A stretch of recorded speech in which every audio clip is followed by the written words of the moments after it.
¿Sabías que el barroco fue resultado de una contrarreforma religiosa?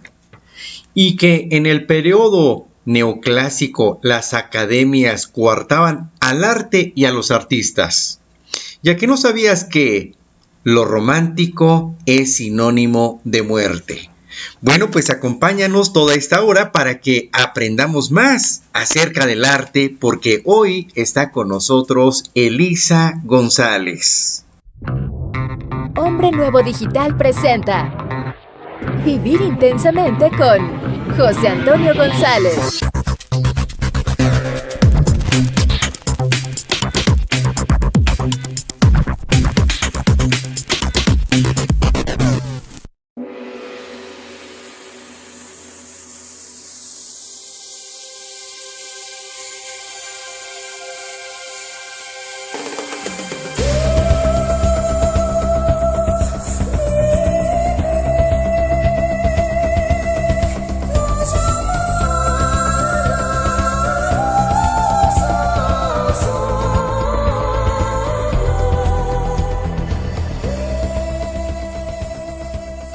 Bienvenido, bienvenida a tu programa Vivir Intensamente. Te saluda tu amigo y coach José Antonio González.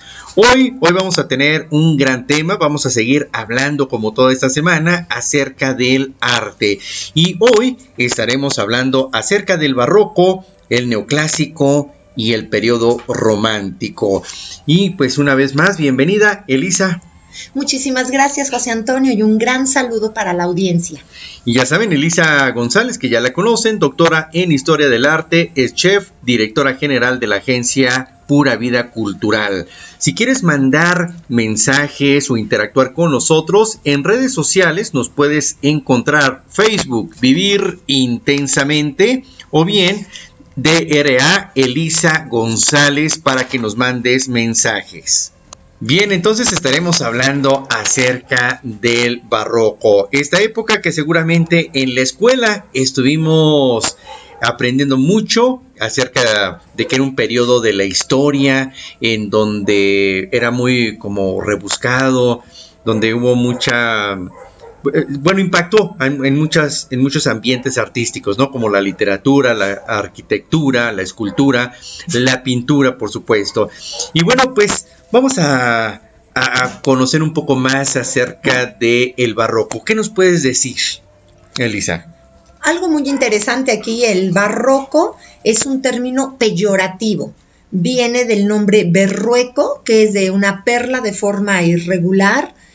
Si bien tiene cierta tendencia portuguesa, se da más reconocimiento como un estilo artístico italiano que hace mucho énfasis en la abundancia de la ornamentación.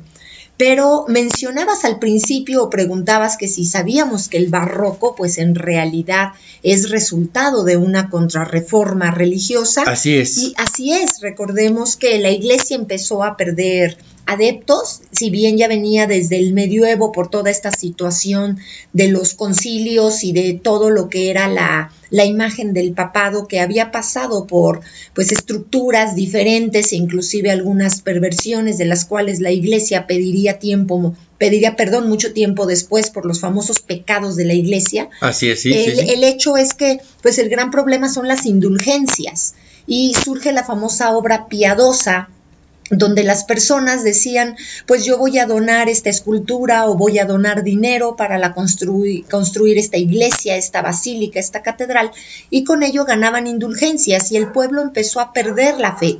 Y surge también, pues recordemos ya con Enrique VIII, todo el movimiento en Inglaterra de una reforma protestante, pero que esta venía ya perfectamente sustentada por Martín Lutero, quien fue un sacerdote y que pues encontró todas las debilidades de la iglesia y principalmente del papado, y entonces se crea esta reforma.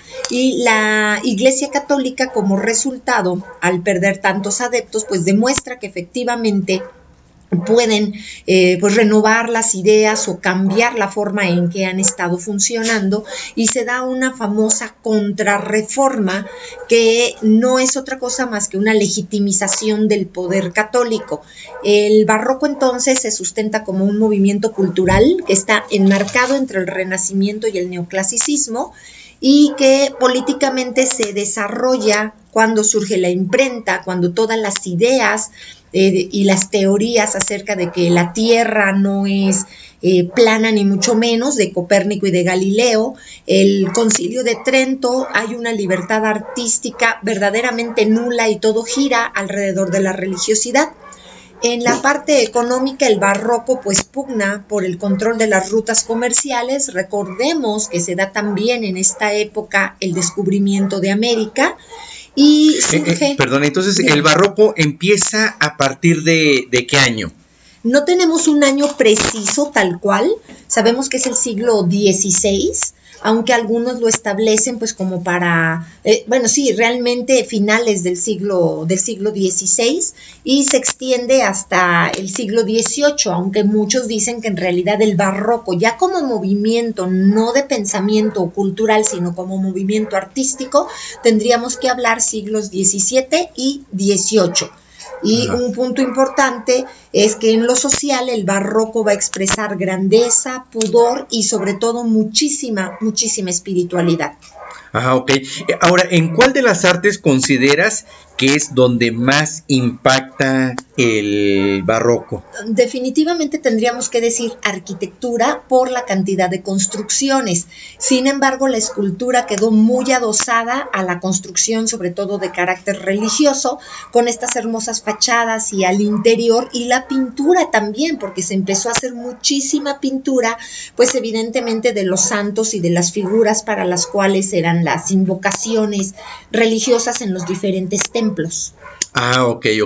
Y entonces, aquí de las principales, que sería obras o elementos que se dan en esta época, pero como consecuencia justamente de esta contrarreforma religiosa, ¿cuál sería? Es decir, la iglesia quiere como que, no se cambia algunas cosas, y esto en un momento dado es influencia en el arte. De hecho, sí. El barroco pasa por 4 grandes etapas: un temprano primitivo de 1600 a 1650, el barroco medio de 1650 a 1700, el tardío de 1700 a 1750, y lo que se conoce como transicional hacia el clasicismo es de 1740 a 1770. Aquí cabe aclarar algo muy importante: el barroco y el neoclásico son 2 caras de la misma moneda, al menos lo son en Francia. En Francia se había dado un absolutismo con el famoso Rey Sol, y algo muy interesante que ocurría aquí es que con este absolutismo simplemente dice: el Estado soy yo. Y entonces surge toda esta tendencia de los Luis XIV a la cabeza con esta situación del absolutismo. Y algo que es muy importante es: el barroco no existe como barroco de la misma manera en Alemania que en España. En España es muy similar a lo que tenemos aquí en México, muy similar. Finalmente es la etapa del descubrimiento de América y la conquista algunas décadas después. Un punto muy interesante también es el hecho de que en España sí es muy religioso, en Portugal también lo es, aunque es un poquito más libre. En Italia está todo extremadamente marcado por la Iglesia. Finalmente tenemos allí al Vaticano, que es quien ordena todos estos preceptos. No va a llegar el barroco de la misma manera a Inglaterra jamás, y en Francia es lo que conocemos como clasicismo. Ellos no le llaman neoclásico, le llaman clasicismo, y es quedarse en una etapa de mucha belleza, mucha mitología, al menos en el ámbito de la corte, que era la que finalmente dominaba todo. Y algo también muy interesante que va a ocurrir acá es que el neoclásico, que es este movimiento posterior al barroco, en realidad pues está retomando de Francia con este concepto del clasicismo. Entonces, repito, el barroco y el neoclásico son dos caras de la misma moneda y donde vamos a encontrar una belleza inigualable con respecto a lo que es el clasicismo o barroco, entre comillas, francés, es en el Palacio de Versalles. Ah, ok, es ahí donde está, digamos que su máximo esplendor. ¿Qué es lo que te iba a preguntar? ¿Qué sería como lo más representativo del barroco? Digo, hemos visto muchas iglesias de este estilo barroco, eso es en la parte de arquitectura. En general, en las artes, ¿qué sería lo más representativo, las obras más representativas de este barroco? Sí, bueno, retomando nuevamente Francia, con lo que es Versalles, la forma se vuelve clásica, pero al mismo tiempo muy fantasiosa. Se mete mucha decoración dorada, inclusive con pan de oro. El pan de oro es cuando tenemos un acabado que puede ser en argamasa, yeso, mayólica o algún acabado medio vidriado e inclusive madera o alguna piedra, y que se le pone un pequeño recubrimiento de oro fundido y se le aplica como brochazo, como cuando cocinamos un pan y decimos le voy a poner huevo encima para que brille al momento de hornearse. Es exactamente lo mismo y entonces se convierte en algo elegante y extremadamente fantasioso. ¿Cómo definimos a la arquitectura barroca en relación con la escultura? Es el edificio se convierte en un espacio escultórico. Entonces, aquí lo que vamos a encontrar es que hay labrado en la piedra, hay mucho trabajo decorativo, se adoptan formas elípticas y ovaladas, y aquí se surge muchísimo esta idea de techos de 2 o 3 pisos, los famosos, de allí surge el concepto del cielo raso, que es algo que se encuentra extremadamente alto, y al mismo tiempo surgen los campanarios en pareja en las iglesias para representar a Dios Hijo y Dios Espíritu Santo. Ah, ok. Oye, qué interesante está esto, pero vamos a ir a una pausa y regresando seguimos hablando del barroco y algunas historias interesantes en esta época. Ya volvemos, sigue con nosotros. En un momento continuamos con Vivir Intensamente con José Antonio González.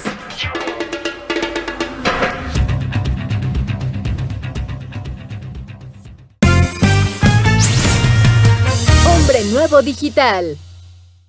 Todo el mundo sabe que las vacas hacen, pero también todo el mundo sabe que las vaquitas Wongs hacen porque están hechas con cacao natural y leche entera. Por eso los chocolates La Vaquita Wong son deliciosos. No importa si te los comes en tablilla o en polvo, tienen ese exquisito sabor desde 1918. Pruébalas cada vez que sientas antojo y checa lo rico que es hacer con La Vaquita Wongs, el auténtico sabor del chocolate. Aliméntate sanamente. Hombre Nuevo Digital se transforma para ofrecerte más y mejores programas. A partir de enero, encontrarás una oferta de contenidos que te sorprenderá. Grandes comunicadores reunidos en una sola estación. En Hombre Nuevo Digital trabajamos para ti. Muy pronto, espérala.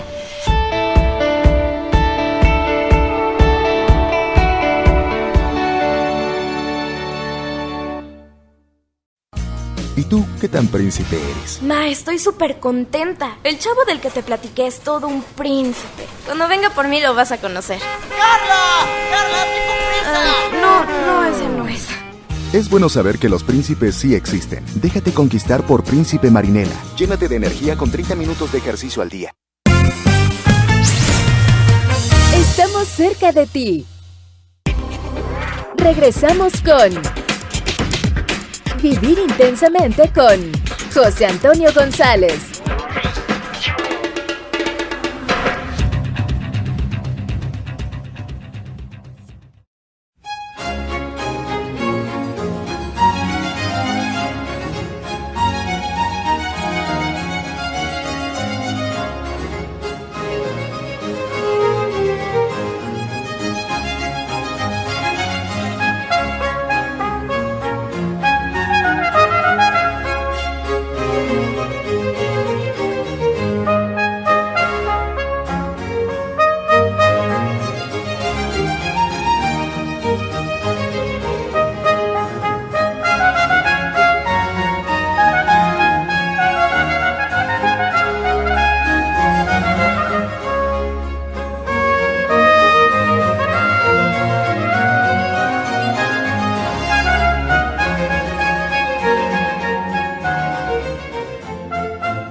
Bien amigos, ya estamos de regreso aquí en tu programa Vivir Intensamente. Hoy estamos hablando de un gran tema. Toda esta semana hemos estado hablando del arte. Recuerda que siempre el arte nos va a ayudar a inspirarnos, a entrar en contacto, en una sensibilidad con nosotros mismos. Yo en un primer programa decía que es una combinación de los dos hemisferios cerebrales, el hemisferio cerebral izquierdo, que es parte de la razón, en donde yo voy interpretando, voy dando una lectura, pero también está la parte creativa, la parte de la imaginación, la parte de sentir. Entonces, aquí la pregunta es, cuando tú ves una obra de arte, ¿qué te hace sentir? Elisa González, que ha estado toda esta semana con nosotros, nos decía que el arte es para disfrutar. Sin embargo, para que lo podamos disfrutar de la mejor manera, hay que entender más de ello. Es por ello que estamos hablando de estos temas. Hoy específicamente del barroco, el neoclásico y romántico. Y bueno, pues antes de irnos a la pausa, Elisa, que es doctora en Historia del Arte, nos estabas explicando acerca del barroco y sus características globales. Vámonos ahora con algunos de los principales artistas y representantes de este estilo del barroco. Sí, muy bien. Aquí hay algo que cabe acotar. En el Renacimiento y ya posteriormente en el Barroco, finalmente vamos a conocer a los artistas. En nuestros programas anteriores realmente no los mencionamos. Si bien en Grecia conocíamos a Calícrates y a Policleto y Mirón y algunos otros artistas, la realidad es que durante toda la etapa del Imperio Romano y sobre todo del Medioevo, se consideraba totalmente pecaminoso y fuera de lugar el poner el nombre a las obras, porque decían que era un don que Dios te había dado y que no tenías por qué presumirlo. Entonces se nos perdieron muchos artistas en el camino. Era lo contrario al narcisismo. Ahí más bien tu obra pertenece a la humanidad. Exactamente, y entonces ya con el barroco pues tenemos artistas muy reconocidos. En la pintura barroca debemos rescatar un punto importante: se favorecen los temas religiosos. No es que no haya mitología, no es que no haya algo pagano o profano, como le llamarían algunas personas, sino que todo esto quedó arrinconado a los palacios y en general se combinó realismo con ilusión y se utilizó muchísimo el dorado. En la pintura vamos a encontrar que fue la expresión más característica de la religión y las imágenes parecían como tomadas de una escena de teatro porque tenían un efectismo muy marcado de luces y de sombras, tanto en paisajes como en retrato, en costumbrista y en religioso. Y los grandes representantes, o uno de los grandes representantes, va a ser Caravaggio. ¿Sí? Ok. Que Caravaggio nos representa la vida cotidiana.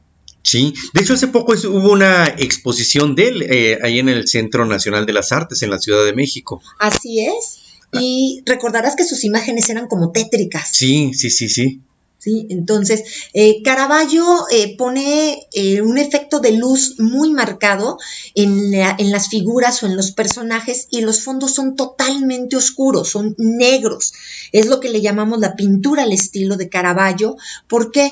Porque él lo que nos va a dar es una silueta totalmente recortada o enmarcada contra un fondo negro, lo cual le va a dar mucha intensidad y viveza. Y hay algo muy interesante también. Él va a huir de los ideales de belleza. Y lo mismo vamos a encontrar después con Velázquez en Las Meninas, donde se representa el enanismo y se presentan pues, algunas otras deformidades. Aquí lo que muestran es la realidad. ¿Sí? Así de fácil. Ellos dicen, no queremos embellecer. Claro, y eso entonces es como que diferente al Renacimiento.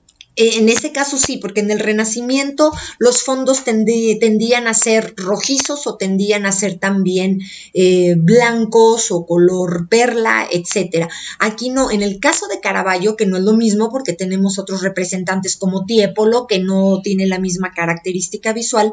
En Caravaggio nosotros encontramos, por ejemplo, una mujer que recibe una cantidad de luz impresionante y el fondo parece recortado, así como si le hubiéramos hecho un fotomontaje y lo hubiéramos cambiado cambiado a ella de un fondo lumínico a un fondo total y absolutamente negro. ¿Con qué intención lo hacía Caravaggio? Precisamente de poner en relieve a las figuras. Ok. Bien, entonces Caravaggio es un gran exponente de este periodo del barroco. ¿A quién más tenemos? Tenemos a José Rivera en España. Él lo consideraban como el pintor de los desprotegidos. Era muy interesante, existe un siglo de oro en España, donde vamos a tener también a Velázquez, y él le gustaba lo pícaro. Decía, ese niño que tiene la carita tostada por el sol, ese pastorcito, merece que su forma natural sea representada. ¿Por qué? Porque tiene su rostro quemado por el sol, su pecho descubierto, una sonrisa pícara más no poder, y pues de alguna manera representaba los ideales eclesiásticos de aquello que nos dice que de los pobres es el reino de los cielos. Entonces, para Rivera, de los pobres también era el espacio pictórico. Ok. Él fue de España. Así es. Así es. Luego a uno que es muy famoso, que es Rembrandt, ¿no? Que sus cuadros realmente se cotizan altísimo. ¿Y qué nos puedes decir acerca de Rembrandt? Él utilizó mucho claroscuro y sobre todo una gama monocromática. Todo parecía estar como en blanco y negro. No favorecía ningún tipo de composición. Lo mismo abordaba paisaje que retrato, costumbrista. Él empleaba la luz de una forma muy discriminada, esto es, decía, una zona es clara, una zona es oscura. No es tan marcado como el caso de Caravaggio, sus fondos no son completamente oscuros y manifiesta mucha vitalidad, y sin embargo él respeta mucho las normas que le han enseñado, cómo debe ilustrar, cómo debe representar. Y hay algo muy curioso, sus imágenes parecen casi fotografías del nivel de realismo que alcanzaba. Ok, pero se sigue considerando todavía barroco. Así es. Bueno, recordemos que él fue un pintor holandés y su trabajo pues se dio a conocer de una manera muy, muy interesante. Él controló luces, controló sombras, las líneas, y él retrataba a los seres humanos a veces extremadamente angustiados y que decía, bueno, estos son sus miedos, esto es la sociedad y lo que exhibo en esta obra es la consecuencia de los actos humanos, bien en una imagen religiosa o bien en un retrato. Él podía tener cosas muy académicas, pero también podía representar la vida cotidiana. Ok. Eso fue en Holanda. En Holanda como tal. Ok, ¿hay algún otro exponente del barroco? Velázquez, por supuesto, no podemos dejarlo de lado. En el siglo de oro en España estuvo Rivera, a quien ya mencionamos como el pintor de los desprotegidos o desarrapados. Tenemos a Zurbarán, a Murillo y sobre todo a Velázquez. Ellos lo que querían era transmitir el barroco como un arma de la iglesia, aunque también trabajaran para la corte, y la pintura española tuvo realmente muchísima influencia de lo que fue la de Caravaggio y así también de la pintura flamenca. Ellos, a diferencia de Italia, sí van a utilizar inclusive temas mitológicos o temas de la corte, como son precisamente estos artistas que fueron llamados para servir a la corte, propiamente Velázquez al pintar las meninas, y que tiene toda esta idea de que es muy curioso porque esta obra, si la ves de un lado, tiene una representación visual distinta, que si inviertes totalmente la imagen. Entonces, por favor, amigos, síganos en las redes, síganos en el espacio que les hemos estado mencionando. Así para es. Que vean las imágenes. Así lo vamos a poner. Acuérdense, redes sociales, Facebook, Vivir Intensamente, o DRA como doctora Elisa González. Así que vamos a una pausa y regresando vamos a pasar del barroco al neoclásico. Ya volvemos, sigue aquí en tu programa Vivir Intensamente.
Regresamos con Vivir Intensamente con José Antonio González.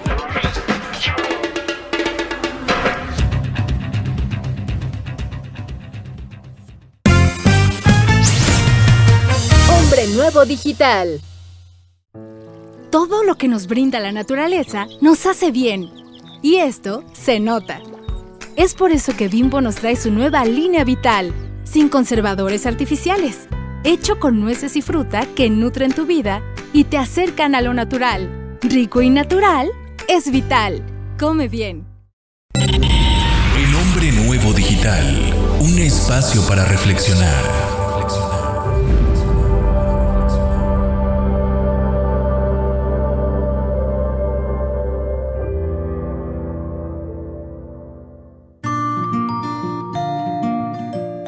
Hace mucho tiempo en China, una joven llamada Lili se casó y fue a vivir con su marido a casa de su suegra. Después de algunos días, Lili se dio cuenta de que no se entendería nunca con ella. Sus personalidades eran muy diferentes y Lili fue irritándose cada vez más porque la mujer constantemente la criticaba. Los meses pasaron. Lili y su suegra cada vez discutían y peleaban con mayor frecuencia. Pero nada podía hacer, pues, según su antigua tradición china, la nuera tiene que cuidar a su suegra y obedecerla en todo. Cuando la situación se volvió insoportable, Lili tomó una decisión y fue a visitar a un amigo de su padre. Después de oírla, él tomó un paquete de hierbas y le dijo: «No deberás usarlas de una sola vez para liberarte de tu suegra, pues una muerte repentina, Lili, causaría sospechas. Cada 2 días pondrás un poco de estas hierbas en su comida para envenenarla lentamente. Mientras tanto, ten mucho cuidado y para que nadie sospeche de ti cuando tu suegra muera, actúa de manera muy amigable con ella. No discutas y ayúdala a resolver sus problemas. Recuerda, para que esto funcione bien, debes seguir todas mis instrucciones». Ella respondió: «Sí, señor Wang, haré todo lo que usted me pide». Muy contenta con el plan, agradeció al señor Wang y volvió deprisa a casa, preparada para asesinar poco a poco a su suegra. Pasaron las semanas y cada 2 días, Lili le servía una comida especialmente preparada para ella. Y recordando lo que el señor Wang le había recomendado para evitar sospechas, controló su temperamento, respiraba profundo, obedecía a su suegra tratándola como si fuera su propia madre. Después de 6 meses, el ambiente de la casa había cambiado por completo. Lili había aprendido a controlar su carácter y casi nunca expresaba su aversión hacia su suegra. Recuerda, todo esto, pues para no despertar sospechas. A lo largo de esos meses no habían tenido ni una sola discusión y su suegra ahora parecía más amable y hasta más tratable. Ahora las mujeres se querían como madre e hija. Un día Lili fue nuevamente a buscar al señor Wang para pedirle ayuda y le dijo: «Querido señor Wang, por favor ayúdeme.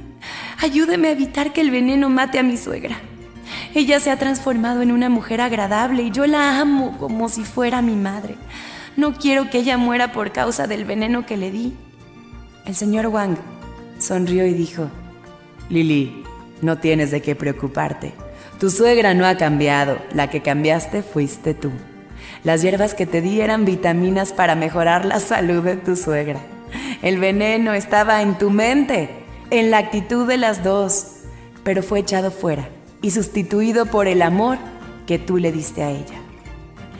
Así que en realidad hacemos tantos esfuerzos por cambiar a la gente que tenemos a nuestro alrededor, a nuestros hijos, a nuestra pareja, a nuestra suegra, y envenenamos nuestras relaciones, pero simplemente con el veneno que hay en nuestra mente y en nuestros corazones. Donde no hay amor, tú pon amor. Si tú pones amor, encontrarás amor de regreso. Acuérdate, el ser humano es recíproco. En ti está el sacar lo mejor o lo peor de la gente.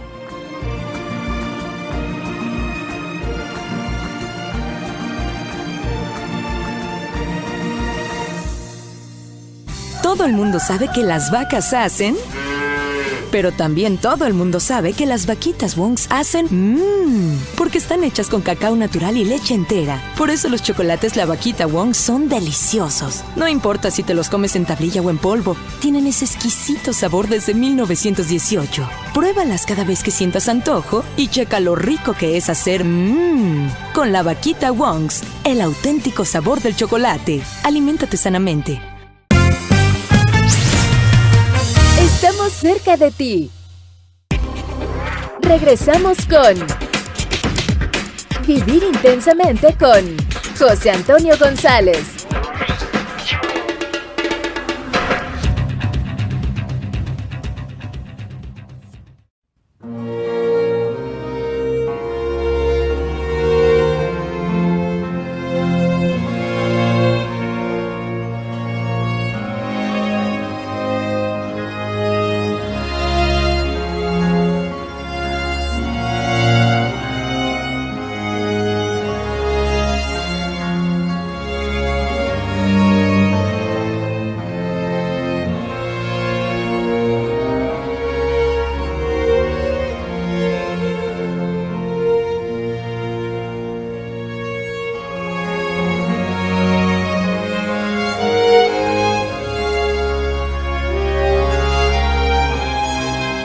Bien amigos, ya estamos de regreso aquí en tu programa Vivir Intensamente. Toda esta semana hemos estado hablando acerca del arte. Hemos hablado de varias anécdotas y sobre todo aprendido mucho a apreciar el arte. Estuvimos hablando desde los egipcios y así nos hemos ido a través del tiempo. Y ahorita pasamos ya del barroco al neoclásico. Está con nosotros Elisa González, doctora en Historia del Arte. Acuérdate que nos puedes ver en Facebook para que veas todas las imágenes, las fotografías, las pinturas que estamos subiendo de lo que hemos estado hablando. DRA como doctora Elisa González o bien Vivir Intensamente y ahí estamos poniendo ya las fotografías.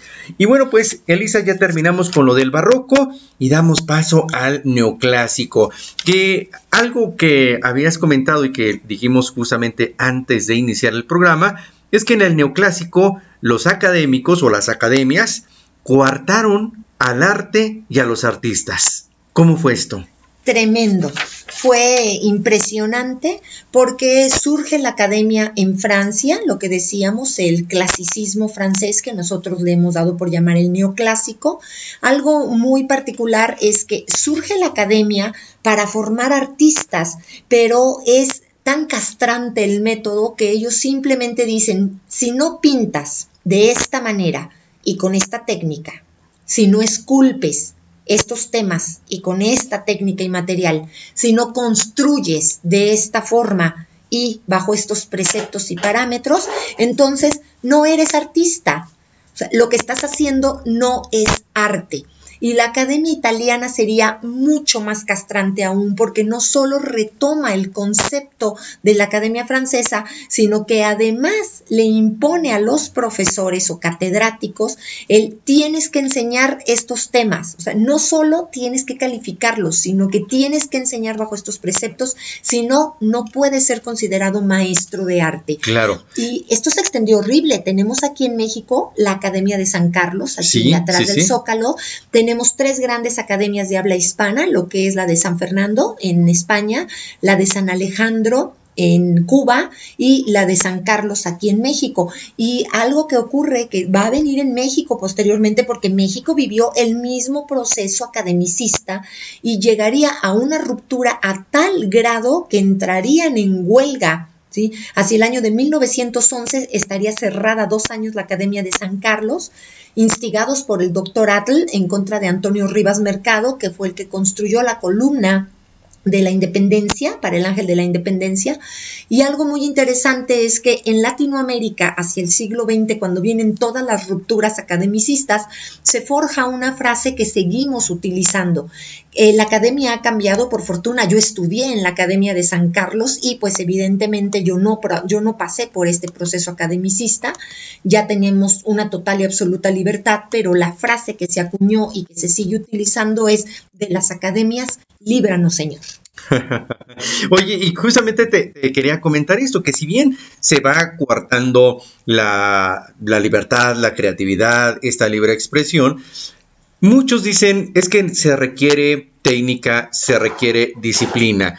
Por ejemplo, vamos a imaginar en el campo de la danza o en el campo de la música. Antes de volverse un virtuoso, se requiere mucha disciplina para poder estar trabajando ese talento y después desarrollar esta creatividad como genio. ¿Qué piensas tú? ¿Se requiere disciplina? ¿Se requiere forjar ese carácter? ¿O de entrada que sea una libre expresión para que desarrolle la gente o saque ese genio que lleva dentro? Es decir, sacamos en arquetipos, por ejemplo, en psicología transpersonal trabajamos mucho con arquetipos. Uno sería un arquetipo de guerrero que lleva así toda una disciplina y es un guerrero en cuanto a lo que tiene que estar realizando, trabajo arduo. O bien el mago que va creando esta magia. ¿Qué hacemos ahí? ¿A quién dejamos salir?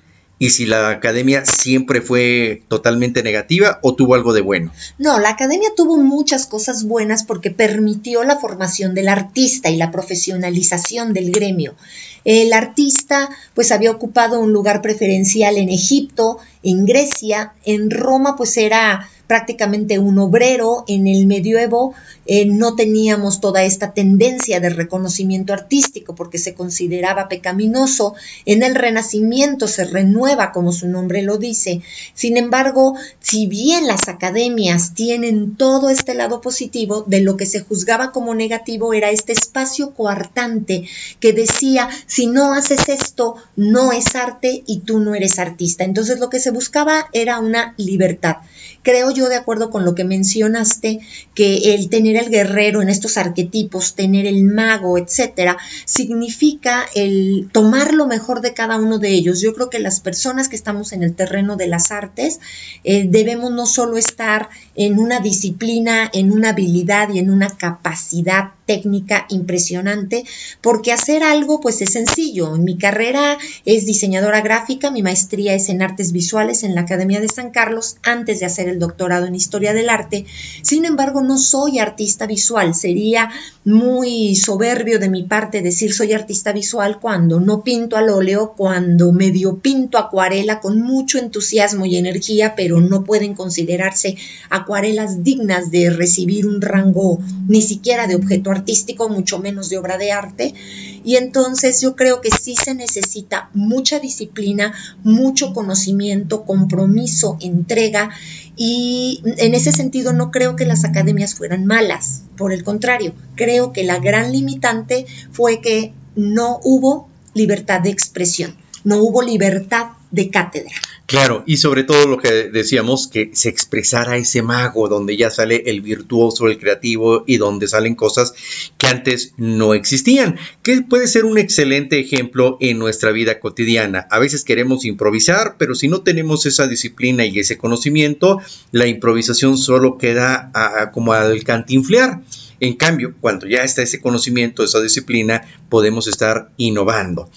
Muy bien, bueno, algo muy importante que dijiste, que me llamó mucho la atención, ahorita que decías de tus obras o de lo que pintas, que dices, bueno, no tendrían el grado de llamarse arte u obras de arte. ¿Qué si es una obra de arte entonces? O sea, ¿cómo consideramos que si es una obra de arte o qué criterios debería de tener? Aquí está tamizado por tres grandes rubros. Está en primer lugar el artista y su obra. ¿Sí? Un artista puede crear una obra y jamás ser reconocida como obra de arte, sino que se queda como un objeto artístico porque utilizó una técnica pictórica, escultórica o constructiva. Hoy día también pues tenemos en este terreno al teatro, a la literatura, a la danza y por supuesto al famoso séptimo arte que es el cine.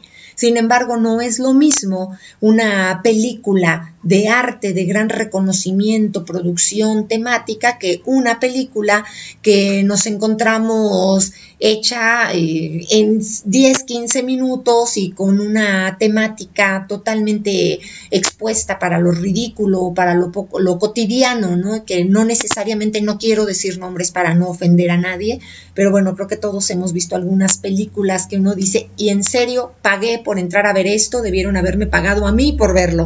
Lo que decimos aquí en México, un churro. El típico churro espantoso, ¿sí? Y bueno, por dejarlo un par de décadas atrás, y que creo que nadie me dejará mentir, y dudo mucho que incluido el productor, el director y los actores se ofendan si alguien nos escucha, sería la típica risa en vacaciones.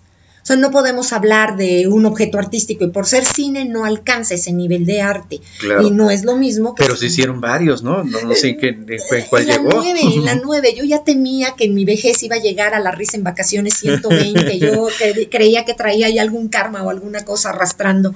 Esto significa que lo popular no necesariamente es artístico y lo artístico no necesariamente es popular. No, sin embargo, no están peleados necesariamente. Claro. Y el concepto de arte entonces implica mencionaba al artista y su obra, pero requiere, como mencioné hace un par de días, lo que es el trabajo del crítico, que se reconozca o no bajo ciertos parámetros, aunque debemos reconocer ciertamente que hay mucha influencia y hay mucho dedazo y padrinos aquí, de que pues tienes quien te patrocine y entonces te vuelves el gran artista del universo, o no tienes quien te patrocine y eres genial y quedas fuera de las grandes ligas del arte. Claro, pues todo es marketing, ¿no?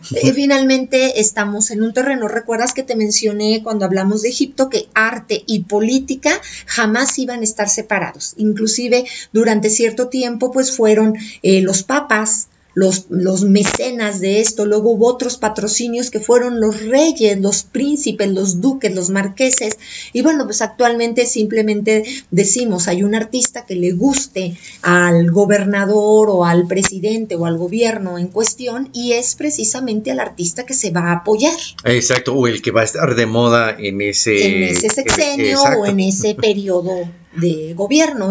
Pero esto no es contemporáneo y no es de México. Esto ha sido la historia del arte desde sus orígenes. Así es, pues está muy interesante. Vamos a ir a una pausa y regresando pasamos del neoclásico al romántico. Sigue aquí en tu programa Vivir Intensamente.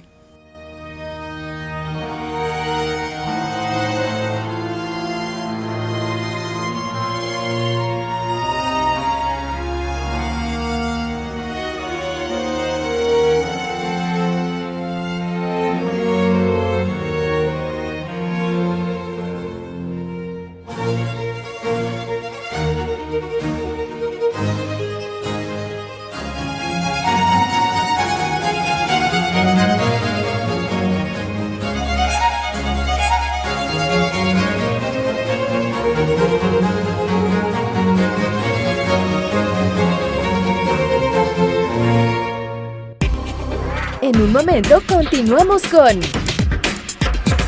Vivir Intensamente con José Antonio González.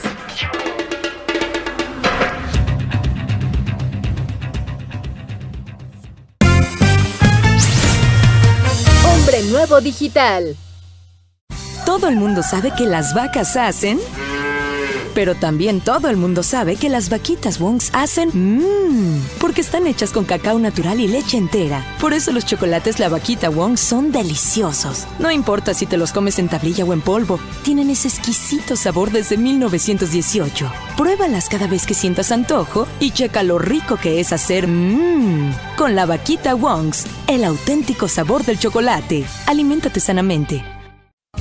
¿Y tú qué tan príncipe eres? Ma, estoy súper contenta. El chavo del que te platiqué es todo un príncipe. Cuando venga por mí lo vas a conocer. ¡Carla! ¡Carla, tengo prisa! No, ese no es. Es bueno saber que los príncipes sí existen. Déjate conquistar por Príncipe Marinela. Llénate de energía con 30 minutos de ejercicio al día. Hombre Nuevo Digital se transforma para ofrecerte más y mejores programas. A partir de enero, encontrarás una oferta de contenidos que te sorprenderá. Grandes comunicadores reunidos en una sola estación. En Hombre Nuevo Digital trabajamos para ti. Muy pronto, espérala.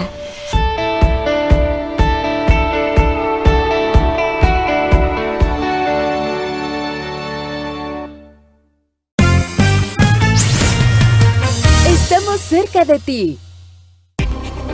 Regresamos con Vivir Intensamente con José Antonio González.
Bien amigos, ya estamos de regreso aquí en tu programa Vivir Intensamente. Toda esta semana hemos estado hablando de arte y está con nosotros Elisa González, doctora en Historia del Arte.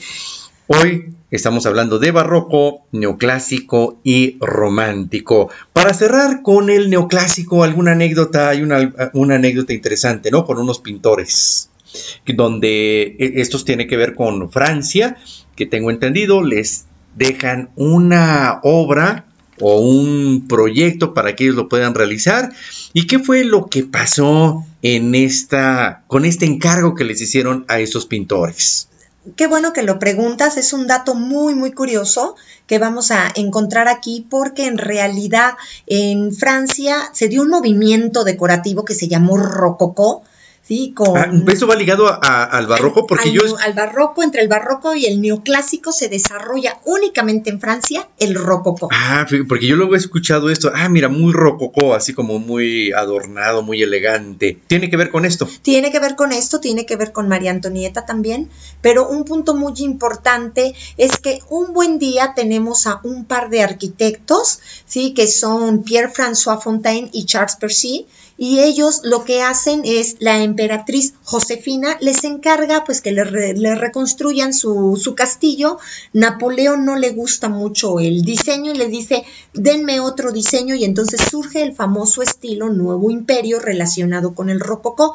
Les gusta tanto el estilo que Napoleón los nombra arquitectos de los palacios del primer y segundo cónsul y les dice, cuando terminen me avisan porque les tengo un pequeño encargo, y si tienen otra comisión pues apúrense porque los voy a ocupar pues algunos años. Ellos terminan y cuando llegan y decoran los antiguos palacios de Fontainebleau y de Rambouillet, ¿qué es lo que hacen? Les dice, ¿ya están preparados? Y bueno, es su pequeña comisión o su pequeño trabajo, les encargo remodelar París.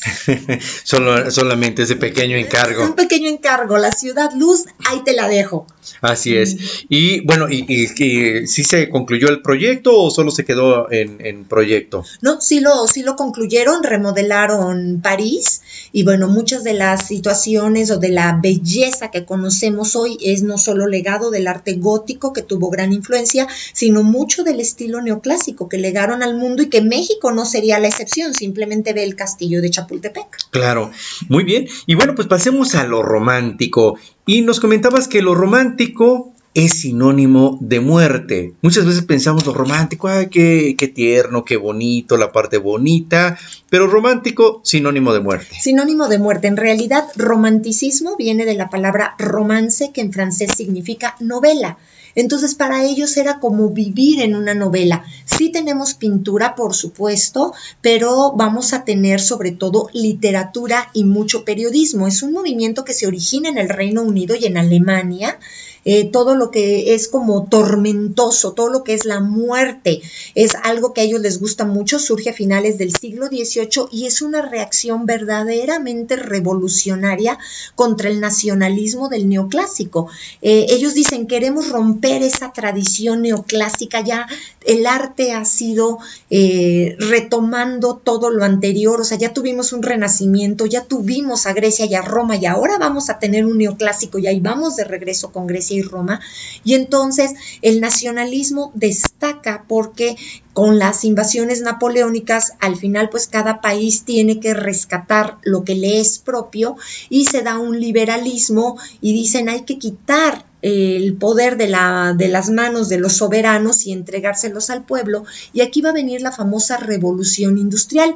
Esta revolución industrial lo que va a provocar no solo es que los métodos artesanales cambien a algo industrializado, sino que el estilo de vida y sobre todo de pensamiento se modifique. Las personas ya no nada más están pensando en producir algo, sino producirlo en masa. Claro. Y aquí, ahorita que hablabas del Renacimiento, que hicimos un poquito de historia hacia atrás, en la Edad Media el enfoque era Dios, en el Renacimiento el hombre.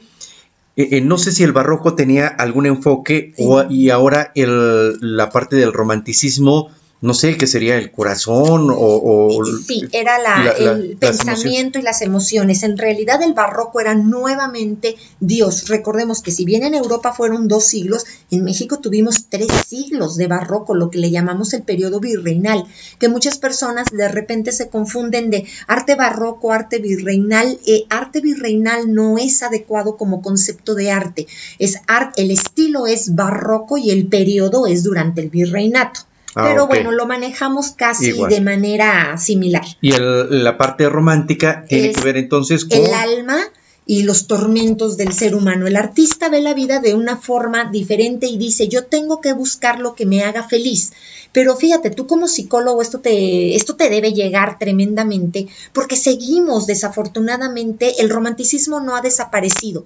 Y no este romanticismo de, tengo detalles generalmente se entiende más como hacia la pareja, y decir tengo detalles con la pareja, soy lindo y entonces Elisa está diciendo que es terrible. No, el romanticismo es una propuesta totalmente negativa a los valores neoclásicos. Ellos dicen lo único que me va a hacer feliz es morir. Inclusive la tasa de suicidios y de intentos de suicidios en la época fue altísima.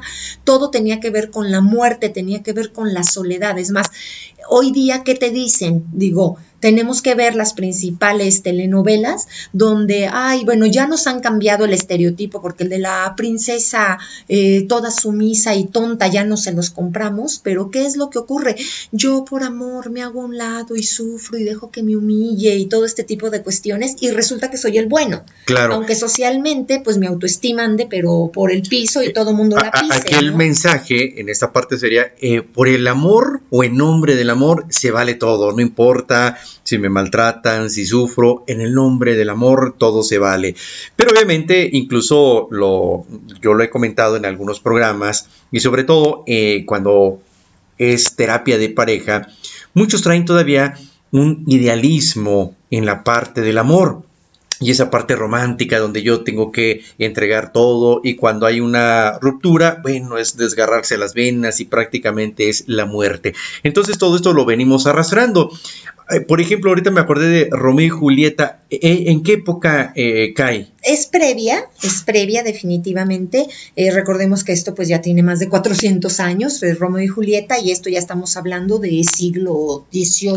Porque sonó un poquito como que retoman. No, pero Romeo y Julieta es totalmente romántico. Toda esta idea del amor y que muero por ti y demás. Bueno, incluso muchos dicen mira, seamos como Romeo y Julieta, que a lo mejor se les olvida al final, ¿no? Se les olvida el final y así de, no, mira, si te quieres dar a la pena y te quieres arruinar la vida, que Dios te bendiga. Claro, aquí ¿quiénes son como los principales representantes del romanticismo? Sí, tenemos que hablar principalmente de romanticismo literario.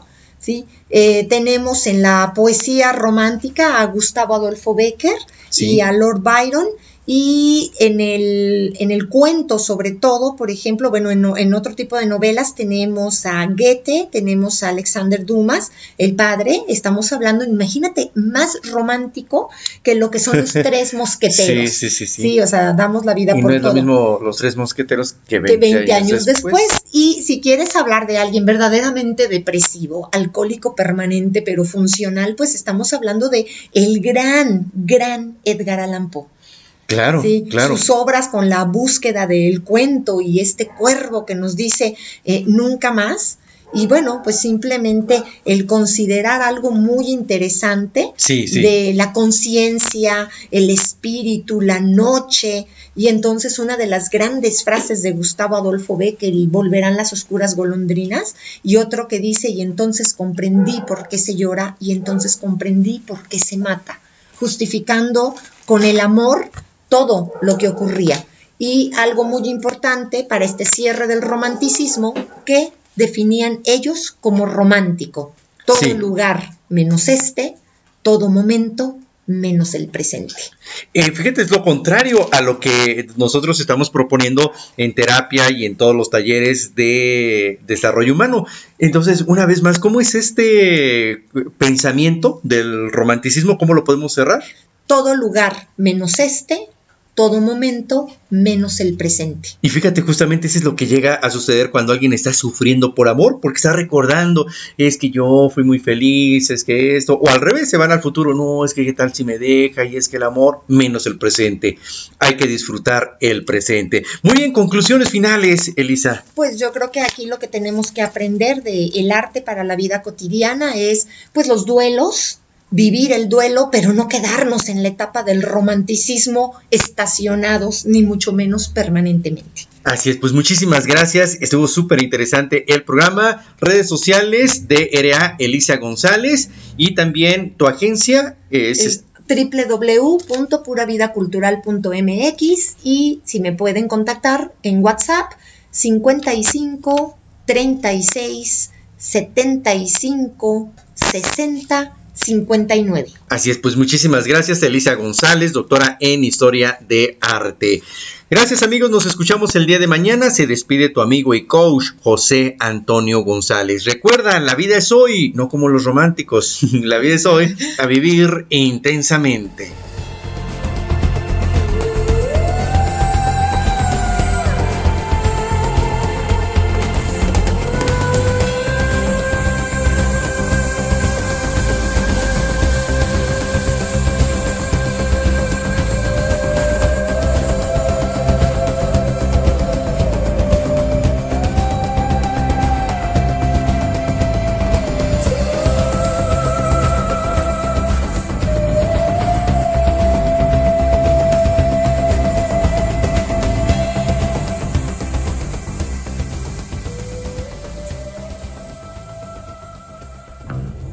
Hombre Nuevo Digital presentó Vivir Intensamente con José Antonio González.